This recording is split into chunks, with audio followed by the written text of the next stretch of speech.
Oh my goodness. Bakit naandyan ka na lang? Naandyan na lang siya nagbahay oh.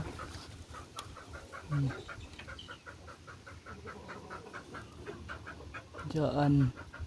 Takot siya kasi sa mga chicken.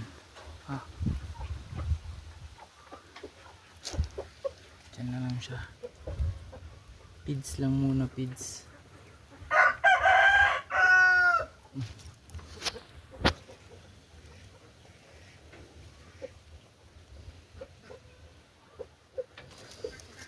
This is a female rabbit.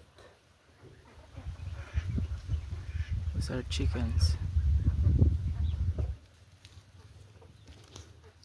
Matatakotin yung mga rabbit. Gusto nila sa mga butas-butas lang sila. Matatakotin sa mga aso pag nakakarinig ng tahol.